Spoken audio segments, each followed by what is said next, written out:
What's up, YouTube? Welcome to Jackpot MMA. Um, Thank you for watching the video, first video. I'm gonna go ahead and get straight into it. Kicking off the card, we got Abdul Hussein versus Cody Gibson. Classic Unk versus Yunk matchup. We got a 28-year-old dude, probably around his prime, coming out of Finland. He's a chain wrestler, very good at getting takedowns, securing positions, changing positions, and wearing out his opponent. Cody Gibson is a brawler, I would say. He takes one to give one. Uh, he came off of the Ultimate Fighter when he was already probably about Hussein's age, and he's coming off of two losses, a submission against Blackshear, and then a KO loss to Richie Lang. I think it's going to be tough for him here, definitely against a wrestler. He'll have to try and deny the takedowns and keep it on the feet if he wants to have a chance here. But especially with his age, if fighting a guy that's just going to be quick, it's going to be difficult. So give me Abdul Hussein by decision. All right, next fight on the card, we got Narulo Aliev versus Mike Davis.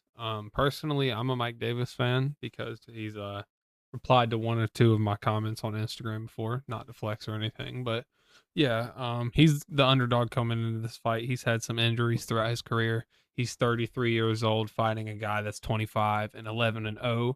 Now, this 11-0 isn't the craziest 11-0. Most of them are decisions, and I mean, he did get a KO on Contender Series, which is probably the only reason he's in the UFC. Um, but yeah, he's a decision merchant. He does just enough each round to get his way to a decision. Now, Mike Davis did come back after that injury. I think this was around the injury, I believe. Maybe I'm wrong.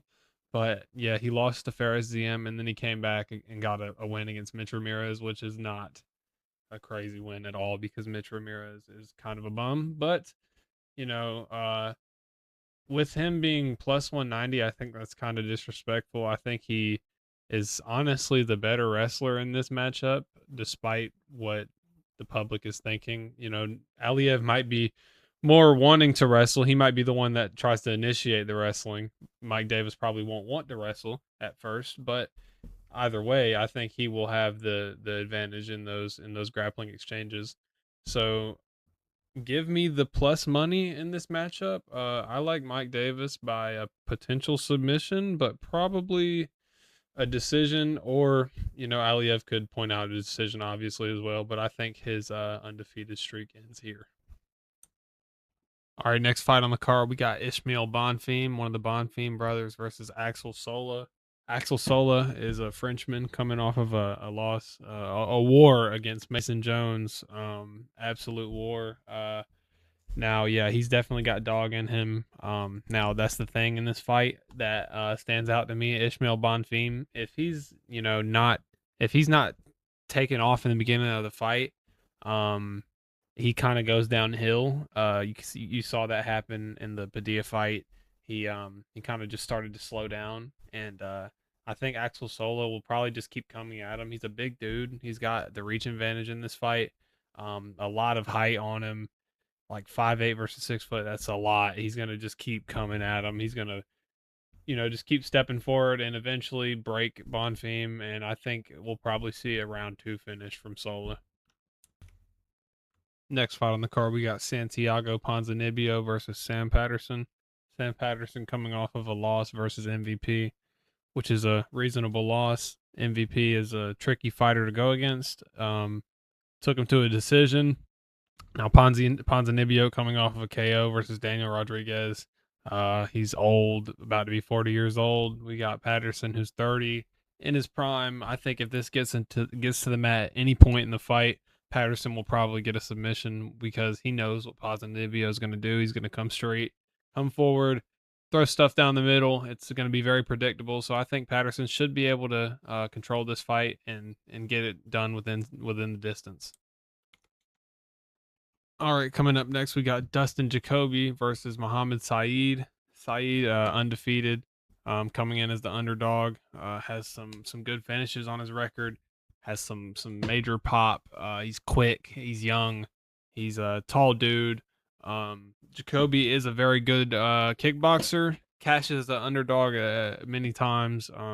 Him being negative 175 is, I don't know about that one. I think this is more 50-50, if not slightly in favor of Saeed. Saeed's just got more speed being younger. Now if Jacoby can get the leg kicks going early and keep it at range, he will have a chance. But I think that Saeed will be able to catch him off guard, just being faster, and he'll be able to capitalize on his slower movements and whatnot, and probably finish this fight. So yeah, give me Saeed by knockout. All right, next fight we got my guy Walter Walker, the heel hook god. I think he's gonna come in and probably get it done again here. Now Thomas Peterson is not not shit. He's pretty decent to be a heavyweight, I guess. As you can see, he has a pretty spotted record.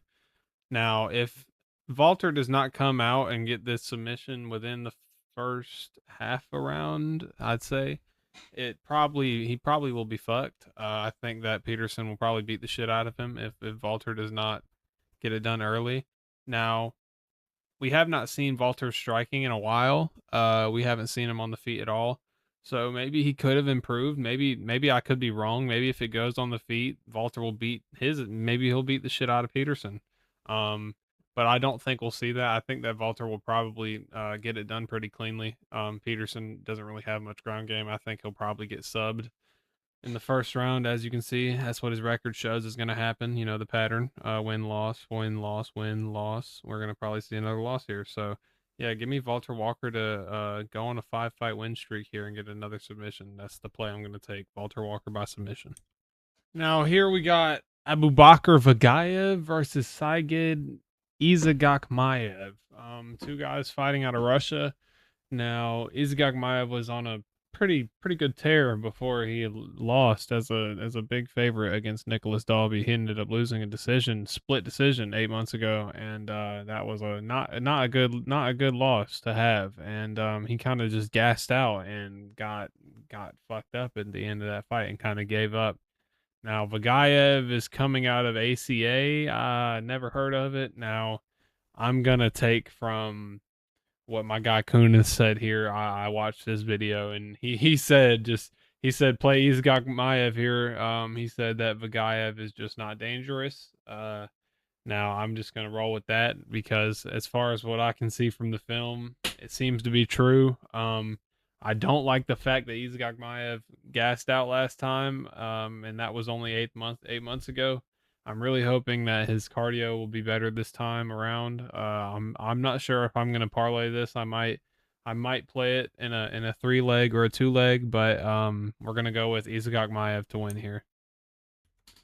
Next fight here, we got two big guys, Rizvan Kuniev versus Tyrell Fortune. Fortune got the win over the gatekeeper Tybora last time out. After the judges fucked up the scorecards and whatnot, that was pretty crazy. But yeah, Kuniev is a huge dude. Got a decision win over Kuniev. I'd say he's probably one of the strongest dudes in the UFC. Lost a split to Curtis Blades, which is understandable. Blades is a tough guy, as you saw in that fight with Josh Hokett, so that ages pretty well. Um, and I remember this fight here, him against Kunha on the Contender Series. He beat the shit out of him as well. Now he's also he is kind of dangerous on the feet. He can be if he does land a couple strikes, but the main thing here is definitely going to be him just being so big like a bear, and he's just gonna do probably whatever he wants to Tyrell. You know, Tyrell's explosive and probably the more athletic guy, but that will not matter against like this just sitting weight that Rizvan will have. He's just gonna be a big block of mass that Tyrell probably won't be able to do anything against. But I hope that Fortune can come out here and spark Kuniev. I'd like to see that, but we'll see what happens. But my official pick is Kuniev for this to win. All right, here we got Damian Rizbecki versus the GOAT John Pork. We got two strikers here, both undefeated, two of the 6 undefeated fighters on the card. Now, I think John Pork is going to make it look easy here. I think he'll probably win by decision. Could win by knockout, but we'll see him point well on the feet. You remember last time out he had around 300 strikes. So yeah, definitely don't overthink this one. I'm going to take John Pork by decision here. All right, next fight here we got the model Islam Dulatov, obviously basically undefeated, versus Wellington Turman. I don't know why they're still giving Islam Dulatov layup fights, but Turman, I thought he was out of the UFC, but he's here. Probably gonna get knocked out in the first round. There's not much to say about this fight. Very slow fighter versus a pretty quick fighter. Give me Dulatov by first round KO. All right, next fight on the card, we got Steve Erceg versus Ramazan Timarov. Now, I'm a Erceg fan. I remember his fight against Pantoja was the first time, or no, actually, the first time I saw him fight was Matt Schnell. But yeah, that Pantoja fight was a great fight. Ever since then, I've always been a fan of him. So I am a little biased on this, but I know Timarov is dangerous. I know he's a killer. He's definitely very scary. He's a compact guy, as you can tell, short little arms, and Urseg's probably going to try to keep it at range, which does worry me because Timarov could definitely, just keep pushing in and eventually just, crack Urseg's chin. And I hope that does not happen. And I think that Urseg can definitely, create some grappling exchanges, scramble and whatnot. And I believe that he will be able to keep it at range. So I'm going to pick Urseg. Now, I know it's going to be 50-50. It's 50-50 right now. Um, but if you were to be betting on this card, I would say stay away from this fight. Personally, I'm gonna pick Urseg, but yeah, it's up to you guys. My pick is Urseg by decision. Main fight on the card, we got Magomed Ankalaev versus Bogdan Guskov. Now, this is going to be a great fight. Two explosive strikers. I don't know if explosive is the right word, but they both have, some real thud in their hands. I think that it's going to be competitive.